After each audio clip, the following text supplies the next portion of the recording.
হুজুর কর।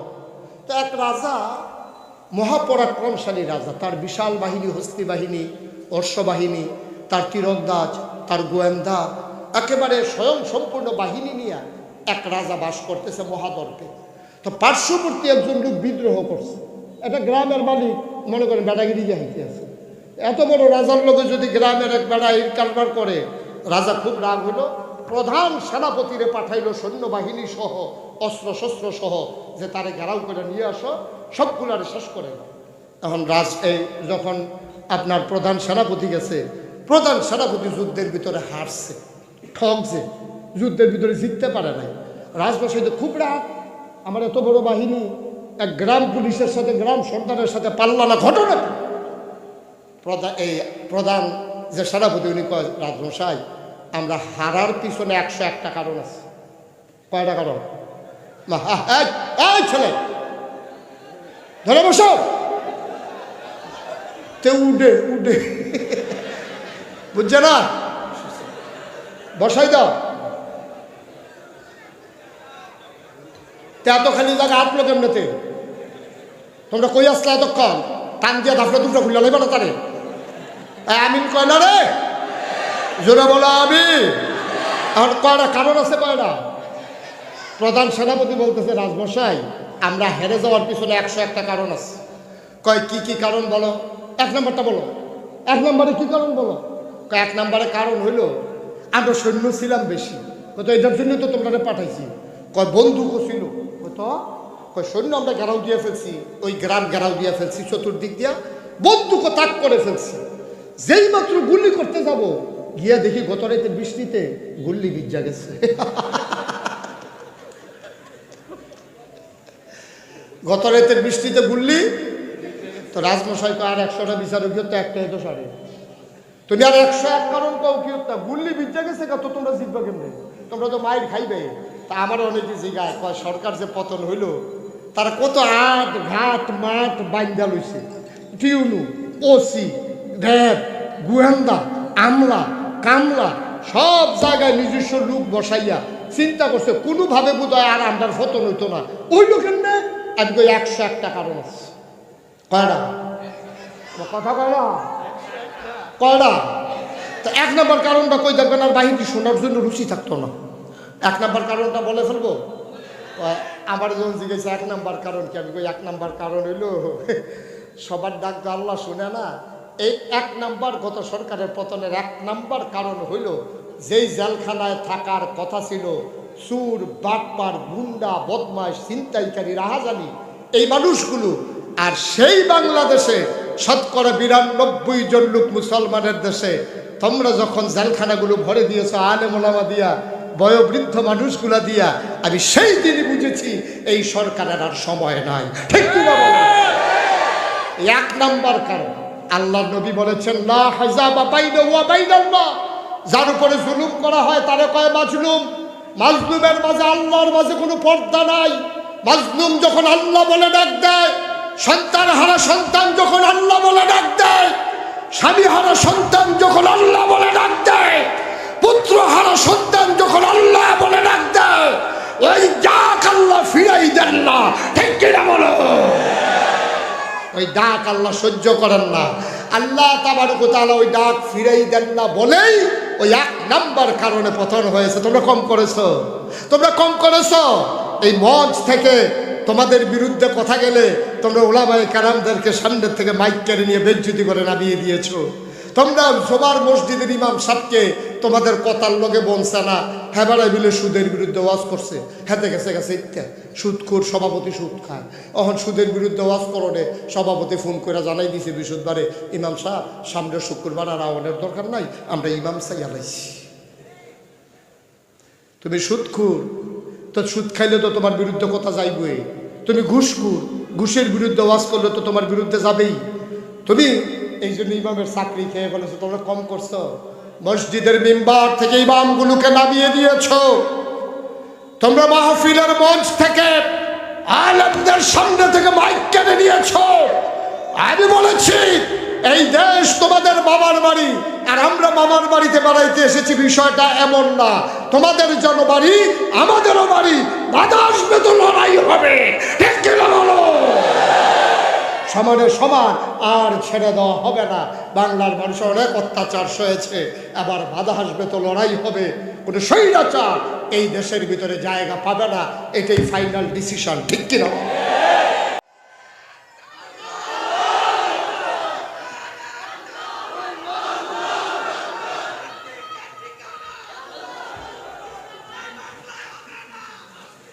সবাই পড়ে না আমিন, জোরে পড়ে না আমিন। তো মানুষ হয়ে গেল কয় প্রকার? একদল আল্লাহওয়ালা, আরেক দল। এই আল্লাহওয়ালা একদল মানুষের মাঝে এমন একজন মানুষের কথা আজকে শোনাবো, যে মানুষটা আল্লাহ রসুল যার ব্যাপারে বলেছেন আনা খাতামুন নাবিয়্যিন লা নাবিয়্যা বাদি, আমি হলাম সর্বশেষ নবী, আমার পরে আর নবী নাই। উমর রে, ওমর, আমার পরে যদি নবী থাকতো তাইলে তুই উমর নবী হইতি। সুবহানাল্লাহ বলবেন না? আজকে আপনাদেরকে সেই উমরের কথা শোনাবো। শুনতে মন চায়? আমরা যেন আল্লাহওয়ালা মানুষের কথা কেন শুনবো? যেন আমরাও যেন তিনি যে কাজ করে আল্লাহওয়ালা হয়েছেন, আমরাও যেন আল্লাহওয়ালা হতে পারি, এই জন্য আজকে তার কথা শুনবো ইনশাআল্লাহ। কি বলেন, দরকার আছে নাকি নাই? সবাই পড়ে না আমিন। এখন আসুন আমরা উমরের কথা শুনি। যেই উমর, কোন উমর? আবু বকরের যখন ইন্তেকাল হয়, শুনেন, নবীর ইন্তেকালের পরে আবু বকর খলিফা হলেন। আবু বকরের ইন্তেকালের পরে ওমর হয়ে গেলেন ইসলামের দ্বিতীয় খলিফা। উনি যখন খলিফা হলেন, অর্ধেকটা পৃথিবীর প্রেসিডেন্ট ছিলেন হজরত ওমর। ৩৩ লক্ষ বর্গ মাইল স্থলভাগ, জলভাগ সহ আরো বেশি, ৩৩ লক্ষ বর্গ মাইলের প্রেসিডেন্ট ছিলেন হজরত ওমর। এই উমর রাদিয়াল্লাহু তাআলা আনহু, তিনি যখন ইসলামের দ্বিতীয় খলিফা হলেন, গোটা পৃথিবীতে একটা কথা ছড়িয়ে পড়ল যে রাষ্ট্র যদি দেখতে চাও মদিনায় গিয়া দেখে আসো। রাষ্ট্র কারে কয়? সেখানে একটা কুকুর পর্যন্ত না খেয়ে মারা যায়। সুবহানাল্লাহ বলবেন না? কেন এটা এমন হলো? এটা হওয়ার পিছনে কারণ হলো উমর ঘোষণা দিছিলেন, ওনারে যখন খলিফা বানাইতে গেছে উনি সবার কাছে কাঁদলেন, করজোরে বললেন, ভাইয়েরা আমার এই দায়িত্বটা দিও না, কারণ এই কিয়ামতের ময়দানে একটা কুকুর যদি আমার আমলে না খেয়ে মারা যায় ফুরাত নদীর তীরে, আমি সেই দিন কি জবাব দেব? আমার এই ক্ষমতার দরকার নাই, আমি উমর এমনিই থাকতে চাই।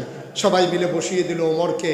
গোটা পৃথিবীতে ছড়িয়ে পড়লো যে এই দেশটা এমন একটা দেশ, দরজা খুলে মানুষ ঘুমায়, যেখানে চুরি হয় না। নারী কানে দুল, নাকে ফুল, গলায় মালা, হাতে বালা, স্বর্ণ মুদ্রা নিয়া একাকি হেঁটে যায় দুদু মরু প্রান্তর দিয়ে। কোনো মানুষ চোখ তুলে তাকানোর সাহস করে না। বাঘ মহিষ একে ঘাটে পানি খায়। এই দেশের নাম মদিনা, রাষ্ট্রনায়কের নাম উমর।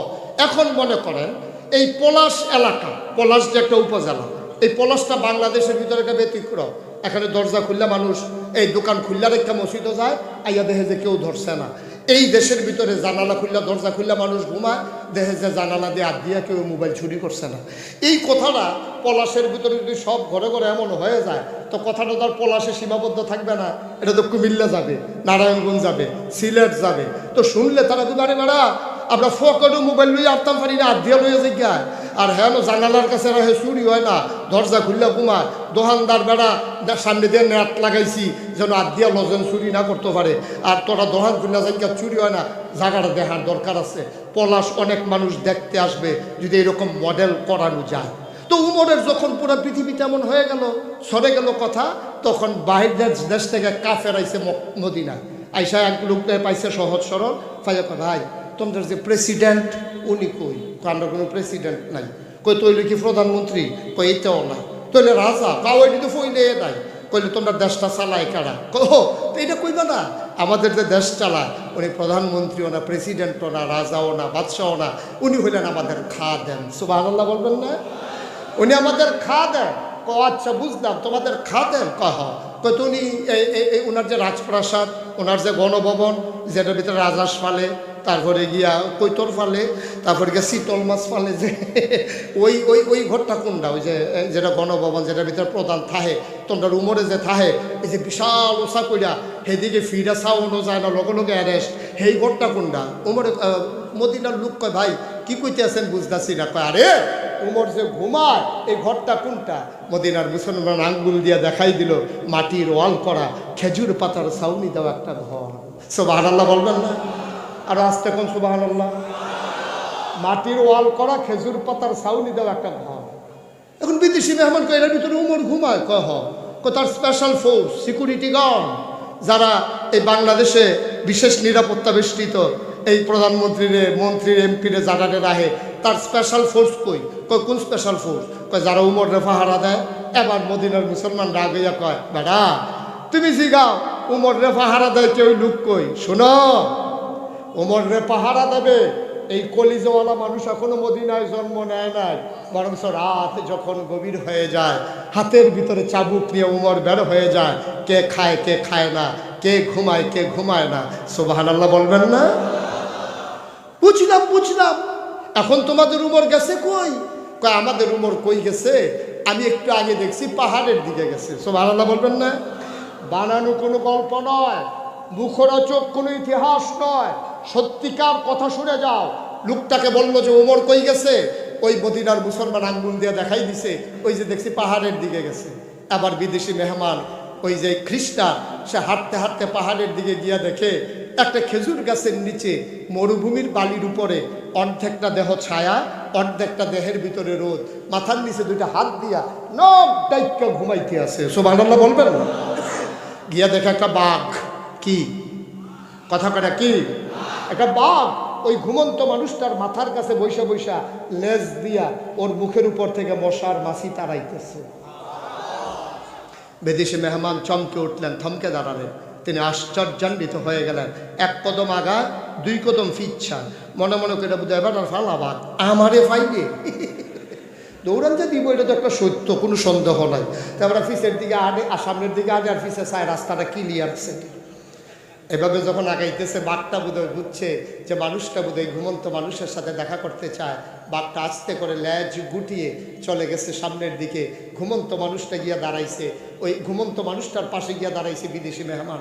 দাঁড়ানোর সাথে সাথে ওই ঘুমন্ত মানুষের ঘুমে গেছে। তিনি উঠে বসলেন, বালিগুলো ঝাড়লেন, জিজ্ঞেস করলেন ভাই তুমি তো এই দেশের নাগরিক না? এই দেশের নাগরিক মোটামুটি আমি সব চিনি, তোমার বাড়ি কই? আমি পার্শ্ববর্তী দেশের। কই কেন আসছ? অর্ধ পৃথিবীর প্রেসিডেন্ট আমিরুল মুমিনিন খলিফাতুল মুসলিমিন জান্নাতের সুসংবাদ প্রাপ্ত দ্বিতীয় মানুষ, তার একটু দেখতে আসছিলাম। আপনি কি বলতে পারবেন উনি কই? ওই মাটির উপর থেকে উঠা ঘুমন্ত মানুষটা যিনি জেগে উঠলেন তিনি মুচকি হেসে কয় তুমি যে উমরকে তালাশ করো আমি সেই উমর। মুসলমান মন দিয়ে শোনো রে ভাই, আমি সেই উমর। বিদেশি মেহমান তিনি ডাক দিয়া কয় আপনি উমর? কয় আমি উমর। কয় যা দেখলাম কি দেখলাম? কয় কি দেখলাম? কয় দেখলাম একটা বাঘ আপনার মাথার কাছে বসে বসে লেজ দিয়া মশা মাছি তাড়ায়। এটা কেমনে হয়? বাঘ মানুষের মাথার কাছে বসে আছে, এটা কেমনে হয়? ওমর ডাক দিয়া কয় মাল্লাহুল মাওলা ফালাহুল কুল, যার জন্য আল্লাহ তার জন্য সব। মানুষগুলো যখন আল্লাহওয়ালা হয়ে যায়, আল্লাহ ছাড়া কলিজায় যখন আর কারো ভয় থাকে না, ইয়া আইয়ুহান নাবী ইত্তাকিল্লাহ ওয়ালা তুতিল কাফিরিনা ওয়াল মুনাফিকিন। কোরআনুল কারীমের 21 পারায় সর্বশেষ সূরা সূরা আহজাব 9টা রুকু 73টা আয়াত। ওই কোরআনের ওই সূরার শুরুতে আল্লাহ কয় ইয়া আইয়ুহান নাবী, হে নবী, ইত্তাকিল্লাহ, আপনি ডরাবেন শুধুমাত্র কেবলমাত্র আমার আল্লাহকে।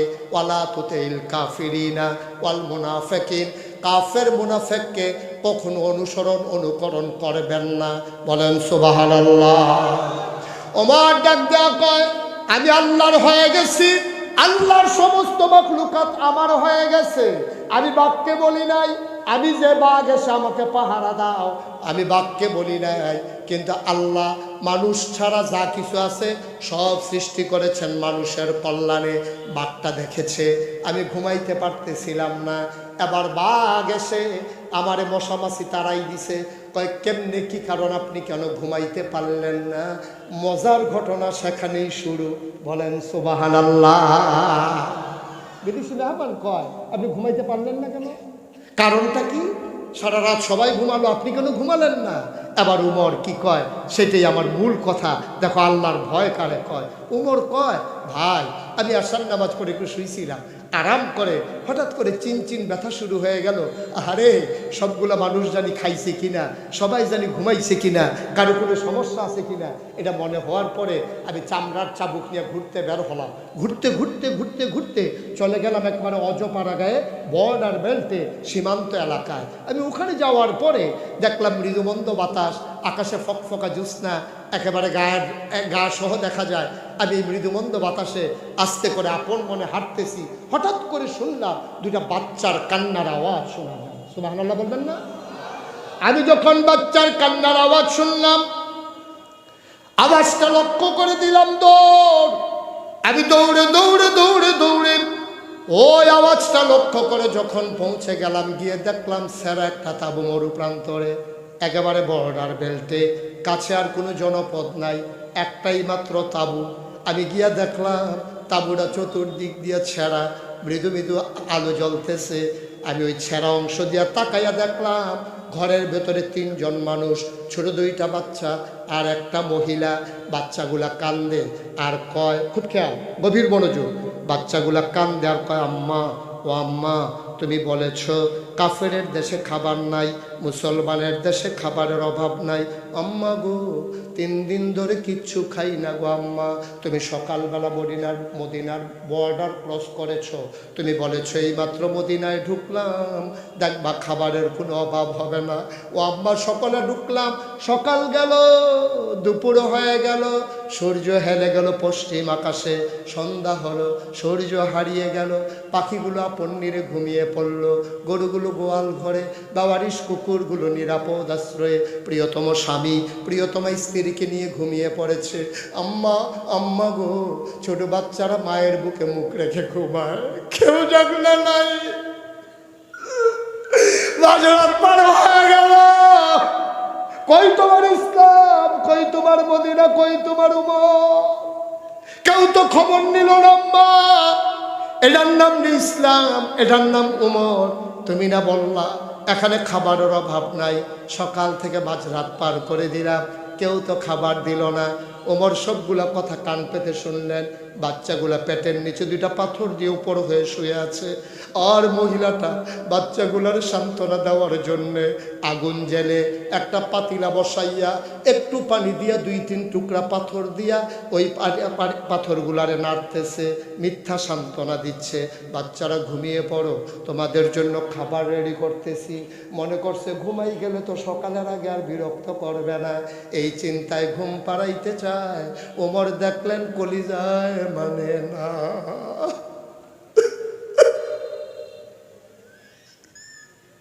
ওমর দিলেন দৌড়, চলে গেলেন গোডাউনের কাছে।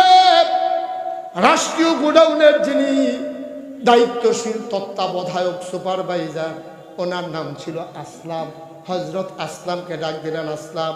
ও আসলাম, লাভ দিয়ে ওঠো। আসলাম উঠে গেলেন। ওমর বললেন, তাড়াতাড়ি একটা বস্তায় আটা ঢুকাও, কিছু সবজি দাও, পাকা খেজুর দাও। সব দেওয়া হলো, ওই বস্তার মুখ বেঁধে দেওয়া হলো। ওমর তাকাইয়া দেখে রাষ্ট্রের 2 কর্মচারী পিছনে দাঁড়িয়ে আছে। ওমর কয়, তোমরা কারা? কয়, আমরা এই রাষ্ট্রের কর্মচারী, আপনি সামনে সামনে হাঁটেন, বস্তা কোথায় নেওয়া লাগবে আমরা আসতেছি। ওমর কয়, না, অসম্ভব, তোমাদের মাথায় বস্তা দেওয়া হবে না, তোমরা ঘুমিয়ে পড়ো, দায়িত্ব আমার, বস্তা মাথায় উঠবে আমার। অর্ধ পৃথিবীর প্রেসিডেন্ট আমিরুল মুমিনিন হযরত ওমর কয়, আমার মাথায় বস্তা উঠাই দাও। কর্মচারীরা কয়, আমরা রিজাইন দেব, আমরা চাকরি করব না, আমরা থেকে কি লাভ? সব যদি আপনি পারেন তাহলে আমাদেরকে কেন রাখবেন, আমরা চাকরি ছেড়ে দেব। ওমর কয়, বস্তা নেওয়ার বুঝি বড় শখ? কয়, শখ না, এটা তো আমাদের দায়িত্ব। ওমর কয়, ঠিক আছে, বস্তা তোমাদের মাথায় দেব, তবে তার মাথায় দেব কিয়ামতের ময়দানে আমার যখন একটা গুনার বস্তা হবে, আমার সারাটা জীবনের পরে আমার যখন একটা গুনার বস্তা হবে, ওই যার যার বস্তা তার তার মাথায় নেওয়া লাগবে। স্বামী তার স্ত্রীর বস্তা মাথায় নেবে না, স্ত্রী তার স্বামীরটা নেবে না, বাপ সন্তানেরটা নেবে না, সন্তান বাবারটা নেবে না, ফির সাহেব মুরিদেরটা নেবে না, মুরিদ ফির সাহেবেরটা নেবে না, নেতা কর্মীরটা নেবে না, কর্মী নেতারটা নেবে না। সেই দিন যার যার গুনার বস্তা তার মাথায় নেওয়া লাগবে। উমর ডাক দিয়া কয়, আমি তার মাথায় আজকে বস্তা দেব, কিয়ামতের ময়দানে যে আমার গুনার বস্তা নিতে রাজি হবা। এখন আর কেউ আগায় না। উমর কয়, জানতাম কেউ এই বস্তা নিতে রাজি হবা না, আমার মাথায় দাও। প্রৌঢ় মানুষটা, আধা পাকা আধা কাঁচা দাড়ি, আধা পাকা আধা কাঁচা চুল, এই মানুষটা বয়সের ভারে নজম হয়ে গেছেন। মানুষটারে দুইজন ধরে মাথায় আটার বস্তা উঠাই দিল। ওই আকাশের চাঁদ লজ্জা পেয়ে মেঘের আড়ারে লুকিয়ে গেল। আল্লাহ কি দেখলাম, অর্ধ পৃথিবীর প্রেসিডেন্ট মাথার উপরে আটার বস্তা নিয়ে দৌড়ায়। ফেরেশতারা ডাক দিয়া কয়, আল্লাহ এই মানুষ তো বানাইতে না করছিলাম, মানুষগুলা যে এত সুন্দর হবে বুঝি নাই। আল্লাহ এটা কেমন মানুষ। হযরত ওমর দৌড়াইতেছেন, দৌড়তে দৌড়তে দৌড়তে দৌড়তে ঘামতে ঘামতে চলে গেলেন বর্ডার বেল্টে। ওই তাঁবুর দরজায় গিয়ে ওমর দাঁড়ালেন। সুবহানাল্লাহ বলবেন না? তাঁবুর দরজায় গিয়া উমর দাঁড়াইলেন। দাঁড়ানোর পরে উমর সালাম দিলেন, আসসালামু আলাইকুম ওয়া রাহমাতুল্লাহ। ভেতর থেকে মহিলা কণ্ঠ কয়, ওয়ালাইকুম আসসালাম ওয়া রাহমাতুল্লাহ। কে দরজায় দাঁড়িয়ে আছে? উমর ঢাক দেয়া কয়, আম্মা, আম্মা দরজা খুলে দেন আম্মা। মহিলা মনে করেছে মরুভূমির কোনো পথহারা পথিক সাহায্যের জন্য বোধহয় তাঁবুর সামনে দাঁড়িয়েছে। মহিলা ডাক দেয়া কয়, কে আমারে মা ডাকে? আমারে মা ডাইকো না, আমি মা হওয়ার উপযুক্ত না, আমি মা না। আমি কিসের মা? 3 দিন ধরে জন্ম দেওয়া বাচ্চারে খাবার দিতে পারি না, আমি কিসের মা? আমারে মা ডাইকো না, আমি কারো মা হওয়ার উপযুক্ত না। তুমি মরুভূমির পথিক, নিশ্চয়ই সাহায্য চাও, কোনো একটা অন্য তাঁবুতে চাও।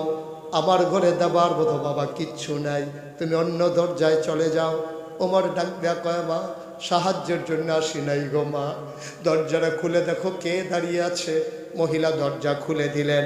মহিলা তার উমর চিনে না। মহিলা দেখে একটা মানুষ মাথার উপরে একটা বস্তা নিয়ে দাঁড়িয়ে আছে। ওমর ডাক দেয়া কয়, ও মা দয়া করে অনুমতি দিলে ভেতরে আসবো। মহিলা বললেন, আসো। আহলান সাহলান মারহাবা, আমার ঘরে তোমারে স্বাগতম। হযরত উমর ঢুকলেন। ঢোকার পরে এবার মহিলা উমর ডাক দেখো, আম্মা ধরে একটু বস্তাটা নামেন। বস্তাটা নামানো হলো। উমর ডাক দেখো, মা চুলার আগুনটা নিভে গেছে দেখি আম্মা, চুলার আগুনটা দেখি নিভে গেছে, দয়া করে বস্তার ভিতরে আটা আছে, আপনি তাড়াতাড়ি একটু গুলে রুটি বানাই নেন। আরে নিভে যাওয়া আগুনটা আমি ফু দিয়া ধরাই দে। অর্ধ পৃথিবীর প্রেসিডেন্ট, অর্ধ পৃথিবীর প্রেসিডেন্ট ওই দুঃখিনী মায়ের ঘরে ফু দিয়ে আগুন ধরায়। সুবহানাল্লাহ বলবেন না? আপনি বুঝতে পারছেন ইসলাম কি জিনিস? আপনি কি বুঝতে পারছেন ইসলাম কারে কয়? ওমর ফু দিয়ে আগুন ধরায়, আর মহিলা রুটি বানায়। রুটি বানাইয়া যখন উমরের হাতে দিছে, উমর খোলাই দিয়া রুটিটা সেঁকতেছে। 2টা রুটি বানানো হয়েছে। উমর বলছে, আম্মা আবার বাচ্চাদেরকে ডাকি, আবার ভাইদেরকে ডাইকে একটু খাওয়াই দেই। 3 দিন ধরে খায় না, উঠাও। এবার উমর খেজুরগুলো ছিঁড়ে ছিঁড়ে বিচিটা ফেলে রুটির ভিতরে খেজুর দিয়া বাচ্চার মুখে দেয়। উমর কয়, আমি লোকমা নেই একটা, বাচ্চার মুখ আছে 2টা মুখ এসে আমার হাতের কাছে ভিড় করে। আমি একটা মুখ ধাক্কা দিয়া আরেকটা মুখে খাবার দেই, আরেকটা মুখ ধাক্কা দিয়া আরেকটা মুখে খাবার দেই। আর মহিলারা রুটি সেঁকতেছে আর তাকাইয়া দেখতেছে এই বুড়া মানুষটার গাল বেয়ে বেয়ে টপটপ টপটপ করে পানি পড়তেছে। সুবহানাল্লাহ।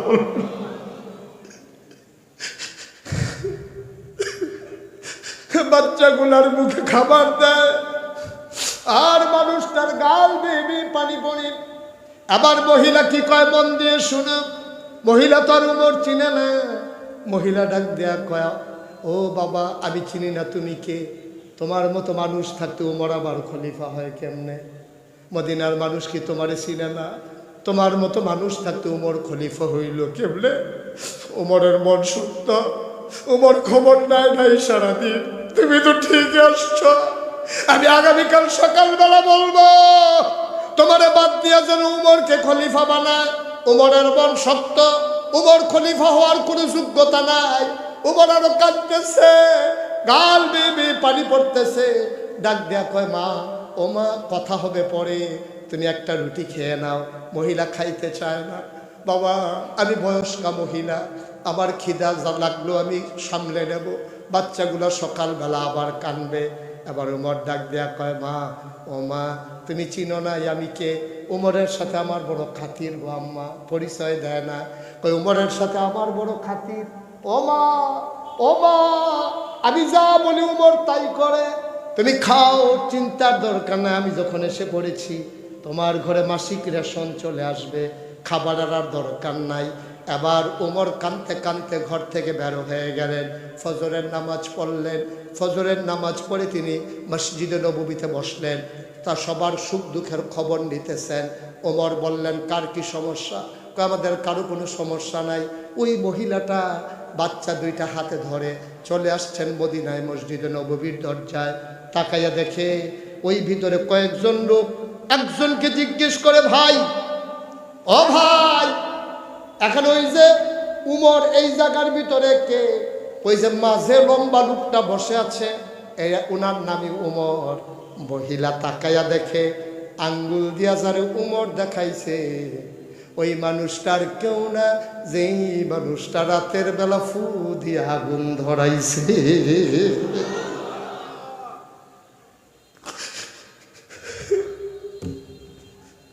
মহিলা সাংঘাতিক ভয় পেলেন।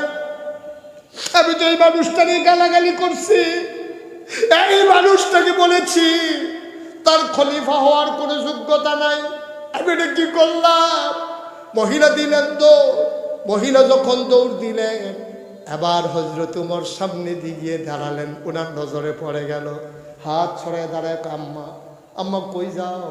কয়, বাবা রাতের বেলা আমি তোমারে গালাগালি করছি। ওমর ডাক দেখো, আম্মা আমি তো গালি পাও না ছিলাম গো আম্মা, আমি কেন খবর নিতে পারলাম না?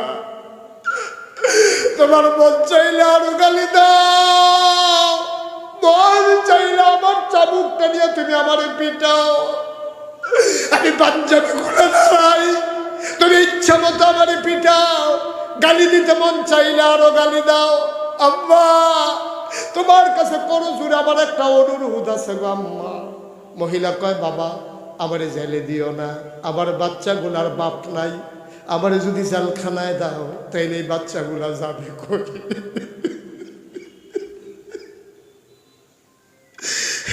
কে বাচ্চাগুলারে ঘুম পাড়াবে? কে আমার বাচ্চাগুলারে দেখে রাখবে? ১,৫০০ বছর আগে মহিলা যা ক্ষতি করেছে, ১৭ বছর বাংলার মানুষ এই চিৎকার শুনেছে, ঠিক কিনা? রাতে আনাদারে মানুষগুলার উঠাই নিছে। স্ত্রী জানে না তার স্বামী কই, বাচ্চারা জানে না তার বাপ কই। ঈদের দিন সকালবেলা নতুন জামা পরে বাচ্চাগুলো অপেক্ষা করতেছে, ঈদগাহে যাবে। মা বলতেছে চাচ্চুর সাথে যাব, বাচ্চাগুলা বলতেছে না চাচ্চুর সাথে যাব না, বাবা আসলে তারপরে আঙ্গুলে ধরে ধরে যাব। সে জানেও না তার বাবা আছে কিনা, সে জানেও না তার বাবা আছে না মরে গেছে। গোটা বাংলাদেশটাকে একটা জেলখানা বানাই ফেলা হয়েছিল, ঠিক কিনা? একটা মানুষ স্বস্তির নিঃশ্বাস ফেলতে পারি নাই। বুড়া বুড়া মানুষগুলারে ধইরা ধইরা জেলখানায় ঢুকাই দেওয়া হয়েছে। যেই দেশের ভিতরে চোর বাটপার গুন্ডা বদমাইশ থাকার কথা ছিল জেলখানায়, সেই জেলখানাগুলো ভরে গেছে আলেম ওলামায়, ঠিক কিনা? আলেম ওলামা দিয়া ওই জেলখানায় ভরে গেছে। আমারে সরকার পতনের পরে অনেকে জিজ্ঞেস করে, কই হুজুর এই যে সরকারের পতন হইল কারণটা কি? আমি তো আমার কাছে ১০১টা কারণ আছে। কয়টা কারণ আছে? কথা বলা দিয়ে কয়টা? আমি আমার কাছে ১০১টা কারণ আছে সরকারের কোনো পতন হয়েছে। কই হুজুর ১ নাম্বারটা কর। আমি কোয়ার আগে একটা গল্প কই এলো, কই হুজুর কর। তো এক রাজা, মহাপরাক্রমশালী রাজা, তার বিশাল বাহিনী, হস্তি বাহিনী, অশ্ববাহিনী, তার তীরন্দাজ, তার গোয়েন্দা, একেবারে স্বয়ং সম্পূর্ণ বাহিনী নিয়ে এক রাজা বাস করতেছে মহাদর্পে। তো পার্শ্ববর্তী একজন লোক বিদ্রোহ করছে। একটা গ্রামের মালিক মনে করেন বেড়াগিরি জাহাইতে আছে। এত বড় রাজার লোকে যদি গ্রামের এক বেড়া কারবার করে, রাজা খুব রাগ হইল, প্রধান সেনাপতিরে পাঠাইল সৈন্যবাহিনী সহ অস্ত্র শস্ত্র সহ যে তারে ঘেরাও করে নিয়ে আসো, সবগুলারে শেষ করে দাও। এখন যখন আপনার প্রধান সেনাপতি গেছে, প্রধান সেনাপতি যুদ্ধের ভিতরে হারছে, ঠকছে, যুদ্ধের ভিতরে জিততে পারে নাই। রাজমশাই তো খুব রাগ, আমার এত বড় বাহিনী এক গ্রাম পুলিশের সাথে গ্রাম সর্দারের সাথে পাল্লা না, ঘটনা। প্রধান যে সেনাপতি উনি কয়, রাজমশাই আমরা হারার পিছনে 101টা কারণ আছে। কয়টা কারণ? ছেলে ধরে বসো, তে উঠে উঠে বুঝছে না, বসাই দাও। এতখানি জায়গা আটলো কেমনেতে? তোমরা কই আসলে এতক্ষণ? টান দিয়া ধাপড়া দুটো খুললে লাগবে না তারে? আমিন কয় না রে, জোরে বলো আমি। এখন কয়টা কারণ আছে, কয়টা? প্রধান সেনাপতি বলতেছে, রাজমশাই আমরা হেরে যাওয়ার পিছনে 101টা কারণ আছে। কয় কি কি কারণ বলো? 1 নম্বরটা বলো। 1 নম্বরে কি কারণ বলো? কয় 1 নম্বরে কারণ হইলো আমরা সৈন্য ছিলাম বেশি। কত এটার জন্য তো তোমরা পাঠাইছি।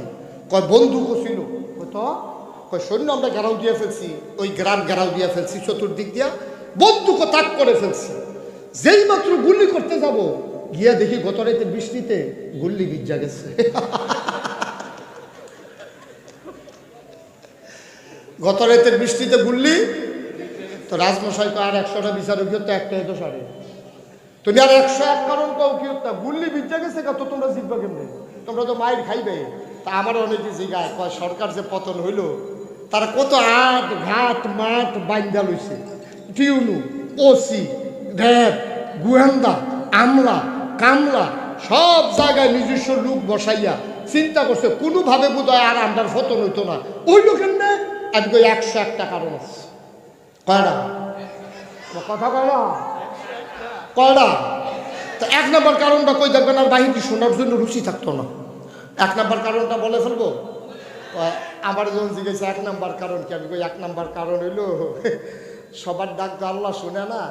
এই 1 নম্বর গত সরকারের পতনের 1 নম্বর কারণ হইল যেই জেলখানায় থাকার কথা ছিল চুর বাটপার গুন্ডা বদমাশ ছিনতাইকারী রাহাজানি এই মানুষগুলো, আর সেই বাংলাদেশে শতকরা 92 জন লোক মুসলমানের দেশে তোমরা যখন জেলখানাগুলো ভরে দিয়েছো আলেম ওলামা দিয়া, বয়োবৃদ্ধ মানুষগুলা দিয়া, আমি সেই দিনই বুঝেছি এই সরকারের আর সময় নাই। ঠিক কি না বলো? 1 নম্বর কারণ আল্লাহর নবী বলেছেন, লা হাজাবা বাইনাহু ওয়া বাইনাল্লাহ, যার উপরে জুলুম করা হয় তারে কয় মাজলুম। মাজলুমের মাঝে আল্লাহর মাঝে কোনো পর্দা নাই।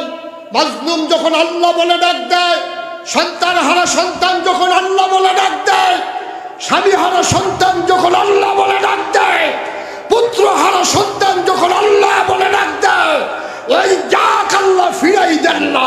ঠিক কিনা বলো? ওই ডাক আল্লাহ সহ্য করেন না। আল্লাহ তাবারক ওয়া তাআলা ওই ডাক ফিরাই দেন না বলেই ওই 1 নম্বর কারণে পতন হয়েছে। তোমরা কম করেছো, তোমরা কম করেছো। এই মঞ্চ থেকে তোমাদের বিরুদ্ধে কথা গেলে তোমরা উলামায়ে কেরামদেরকে সামনের থেকে মাইক কেড়ে নিয়ে বেজ্জতি করে নামিয়ে দিয়েছো। তোমরা সবার মসজিদের ইমাম সাহেবকে তোমাদের কথার লগে বলছে না, হ্যাঁ বেড়ায় মিলে সুদের বিরুদ্ধে ওয়াজ করছে, হেতে গেছে গেছে ইত্যা সুদখোর সভাপতি সুদ খায়, এখন সুদের বিরুদ্ধে ওয়াজ করণে সভাপতি ফোন করে জানাই দিছে বৃহস্পতিবারে, ইমাম সাহেব সামনের শুক্রবার আর আওয়ানের দরকার নাই, আমরা ইমাম চাই আলাইছি। তুমি সুদখোর, তো সুদ খাইলে তো তোমার বিরুদ্ধে কথা যাইবই। তুমি ঘুষখোর, ঘুষের বিরুদ্ধে ওয়াজ করলে তো তোমার বিরুদ্ধে যাবেই। তুমি এই জন্য ইমামের চাকরি খেয়ে বলেছো, তোমরা কম করছো। মসজিদের মিম্বার থেকে ইমামগুলোকে নামিয়ে দিয়েছো। তোমরা মাহফিলের মঞ্চ থেকে আলেমদের সামনে থেকে মাইক কেড়ে নিয়েছো। আমি বলেছি এই দেশ তোমাদের বাবার বাড়ি, আর আমরা মামার বাড়িতে বেড়াইতে এসেছি, বিষয়টা এমন না। তোমাদের জনবাড়ি আমাদেরও বাড়ি, বাধা আসবে তো লড়াই হবে। ঠিক কিনা বলো? সমানে সমান আর ছেড়ে দেওয়া হবে না। বাংলার মানুষের অনেক অত্যাচার সয়েছে, আবার বাধা আসবে তো লড়াই হবে। কোনো স্বৈরাচার এই দেশের ভিতরে জায়গা পাবে না, এটাই ফাইনাল ডিসিশন। ঠিক কিনা?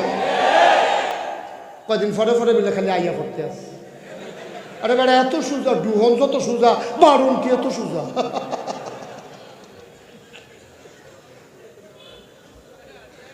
কই মাছ জালো লাগতে সহজ, কিন্তু কই মাছ খুলতে দেখবা কত কঠিন, ঠিক কিনা কও? কেউ গলার যদি কই মাছ আটকাইতো তাহলে বুঝতে হল কই মাছ কি জিনিস। এটা না যায় বমি করো, না যায় গিল, ঠিক কিনা কও? এত কিছু করার পরে তুমি পট করে আইসা পড়বা, সট করে আইসা পড়বা। আর বাংলার মানুষ তারা না কইছে, কয় তারা মানুষগুলো রাজপথ নষ্ট করবে আর আমরা কি বসে বসে আঙ্গুল চুষবো। তো তোমরা 17টা বছর নির্যাতন করার পরে চট করে এসে পড়বা আর বাংলার মানুষ বই বই আঙ্গুল চুষবো। খুব সাবধান, আমাদেরকে সজাগ থাকতে হবে, আমাদেরকে মনোযোগের সাথে খেয়াল রাখতে হবে।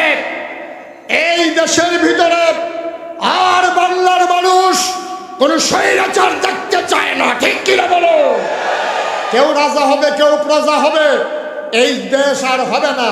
এখন আমরা সবাই সমানে সমান, সবাই মিলেমিশে আমার দেশের ভিতরে আমরা থাকবো ইনশাআল্লাহ।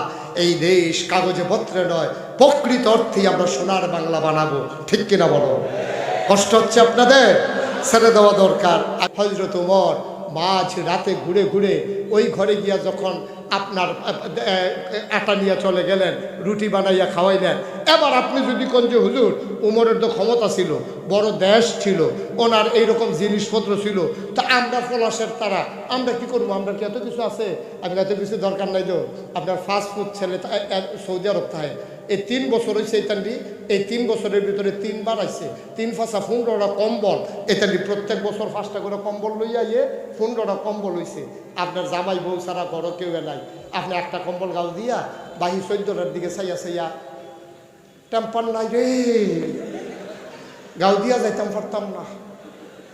তা আপনি যখন বুঝ জ্বালাইছেন গাও দিয়া যাইতেন পারতেন না, তো 14টা কম্বল এখনো স্টিলের আলমারির উপরে স্ট্যাক দিয়ে রাখছেন কেন? আপনি রাতের 12টার সময় বের হয়ে যেতে পারেন না? আপনার স্ত্রীকে নিয়ে আপনার এলাকায় কোন মহিলাটা ভিক্ষা করে, কার ছেলে মেয়ে নাই, কত কষ্টে রাত কাটায়, আপনি চিনেন না তারে? আপনি আপনার স্ত্রীকে নিয়ে রিক্সাটা নিয়ে ওই মহিলার বাড়িতে চলে যান, একটা কম্বল দরজা আপনার স্ত্রী দিয়ে ডাক দিয়া একটা কম্বল ভিতরে দিয়া বইলেন যে দোয়া কইরো, জান্নাত পাওয়ার জন্য মক্কা মদিনা যাওয়া লাগে না। ওই মহিলা যখন কম্বলটা পাবে, যেই মহিলা ঘুমাইতে পারে না, সে দেখবা হাত উঠিয়ে এমনভাবে একটা চিৎকার দেবে, আল্লাহ সেই ডাক ফিরাইতে পারেন না, ঠিক কিনা কও? তোমার আমি কইছি না যে উমরের মতো করো, তোমার যে দূর ক্ষমতা সে দূর করো।